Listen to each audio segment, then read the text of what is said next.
ഇത് സ്കോട്ട്ലൻഡിൽ വന്നിട്ട് രണ്ടാമത്തെ ദിവസം നമ്മൾ താമസിച്ച പ്രോപ്പർട്ടി കാണിച്ചു തരാം കേട്ടോ. നമ്മൾ മുന്നോട്ടേക്ക് നോക്കിക്കഴിയുമ്പോഴത്തേക്കും ഭയങ്കര മാരകമായിട്ടുള്ള വ്യൂ ആണ് നമുക്ക് കിട്ടുന്നത്. നമ്മൾ താമസിക്കുന്നതിൻ്റെ തൊട്ടടുത്തൊന്നും ഒരു മനുഷ്യർ പോലുമില്ല. ദേ ഈ കാണുന്ന ഹോസ്റ്റലിലാണ് നമ്മൾ താമസിച്ചത്. ഈ പ്രോപ്പർട്ടി മുഴുവൻ നമ്മളുടെയാണ് കേട്ടോ. ഇവിടെ നമുക്ക് മുന്നിൽ ഇതേ വണ്ടിയൊക്കെ പാർക്ക് ചെയ്യാൻ വേണ്ടിയിട്ടുള്ള സ്ഥലമൊക്കെ ഉണ്ട്.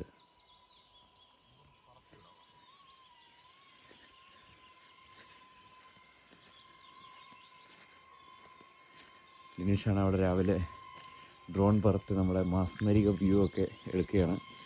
ഇതൊരു പഴയ ഏത് കാലഘട്ടത്തിൽ പണിതാണെന്നൊക്കെ ഇവിടെ എഴുതി വെച്ചിട്ടുണ്ട്, ഞാൻ വായിച്ചില്ല കേട്ടോ.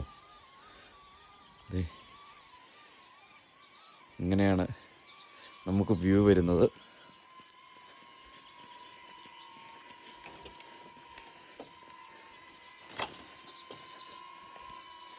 ലിനീഷേ, എന്താ പരിപാടി?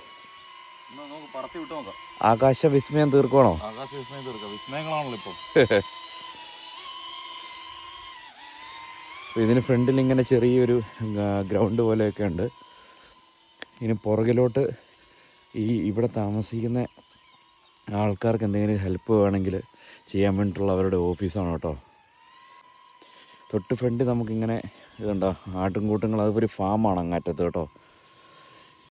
നമ്മുടെ മുന്നിൽ കാണുന്ന ഇത് ലോക്ക് ലേക്കാണ് കേട്ടോ. നമ്മുടെ ഹോസ്റ്റലിൽ നിന്ന് ആദ്യം തൊട്ടടുത്ത് തന്നെയാണ്, നമുക്ക് കാണാൻ വേണ്ടി പറ്റും. ഇതും തൊട്ട് മുന്നിൽ തന്നെ. അങ്ങ് ദൂരെ കാണുന്നത് വേറൊരു ഹോസ്റ്റൽ പോലുള്ള സ്ഥലമാണ്. നോക്കി മലനിരകളുടെ വ്യൂ കിടക്കാച്ചനല്ലേ. ഇതാണ് നമ്മൾ താമസിച്ച ഹോസ്റ്റലിൻ്റെ ഒരു വ്യൂ വരുന്നത്. ഇങ്ങനെ പുറത്തൊക്കെ ഇറങ്ങിയിരിക്കാം. നല്ലൊരു വലിയ ഗ്രൗണ്ട് പോലൊക്കെ ഉണ്ട് കേട്ടോ.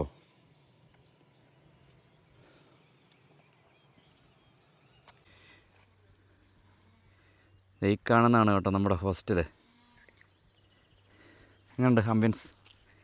നമ്മളിങ്ങനെ കല്യാണത്തിനൊക്കെ മുമ്പ് കല്യാണമൊക്കെ കഴിഞ്ഞ് എവിടെയെങ്കിലും പോയിട്ട് ഒന്ന് മനസ്സമാധാനമായിട്ടൊന്ന് കറങ്ങണം എന്ന് വിചാരിക്കത്തില്ലേ? ജീവിക്കണം, അല്ലെങ്കിൽ ഒരു 5 ദിവസമൊക്കെ അല്ലെങ്കിൽ ഒരാഴ്ച നിൽക്കണം എന്ന് ഓർക്കത്തില്ലേ? ഇങ്ങനെ ഒരു സ്ഥലത്ത് നിൽക്കാൻ വേണ്ടിയാണ്. പക്ഷേ അതല്ല നമ്മളത് സെലക്ട് ചെയ്ത് വന്നത്. കല്യാണം കഴിഞ്ഞ് 10-12 വർഷമായാലും. അതായത് പുഴയല്ല, ഇങ്ങനെ ഒരു ലേക്ക്, എന്നിട്ട് അവിടെ കുന്നിൻ്റെ മുകളിലൊരു വീട്, അവൾ നമ്മളിങ്ങനെ താമസിക്കുന്നു, തിരിച്ചു പോകുന്നു.